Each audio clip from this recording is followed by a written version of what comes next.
Here's the step-by-step of how I made Teeny's mac and cheese, and I got it right the first time. I did make a little bit of tweaks. I'm gonna share also mistakes that I made and how I corrected them, so I still got this great cheese pool and this creamy consistency that was still making whopping sounds even when I eat it and reheated it the next day. If you find yours too cheesy, you might have gotten the ratio of the cheese wrong. I made a half recipe, so it's 8 ounce mozzarella, 8 ounce Colby or Colby Jack, and 4 ounces cheddar cheese. Mix and divide them in half. And for the roux, I did use fresh garlic and onions, personal preference. You can use powder if you like, that's what Teeny used. I sauteed that in 1½ tablespoon of butter until fragrant, and added half of the spices, paprika, salt, and pepper. And I let that bloom for 30 seconds before adding 1½ tablespoon of flour, which is equal to the amount of butter that I use. Very important. And I cooked the roux for 2 to 3 minutes before I start slowly incorporating half a can of evaporated milk.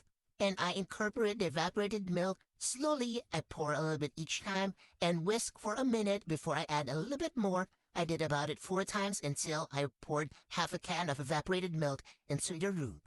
Again, I'm using half a recipe, which is why I only use half a can. And at this point, it's important to be using a whisk instead of your ladle or your spatula.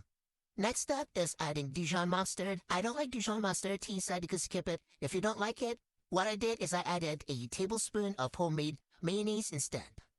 And the mayo that I made is more Kewpie mayo, so it has more egg in it. And I made sure to incorporate the mayo before adding in the cream. And I added the cream like I did the evaporated milk, slowly in parts and whisking in between until it's fully incorporated.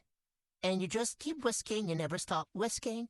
You add the rest of the spices and whisk, whisk, whisk, whisk, whisk. And then this is when you turn down the heat to low or turn it off altogether and start incorporating the cheese.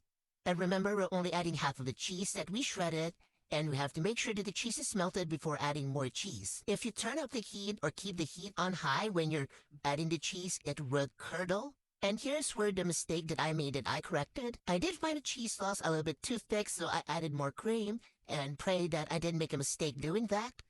Then I added the noodles into the cheese sauce and stir. This time the heat should be off already.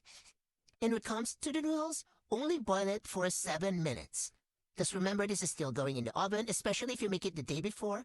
Don't overcook your noodles. And then transfer it to a baking pan and then layer it with the rest of the cheese that we shredded. If it's too much cheese for you, this is where you can cut back on the cheese. I wasn't sure if we're supposed to cover it when we bake it, but I did cover it during the first half and took off the foil in the second half. Bake it at 350 for 20-30 minutes until all cheese is melted, and then boiled for 2 to 3 minutes. And that's how I made Teeny's mac and cheese perfectly right the first time.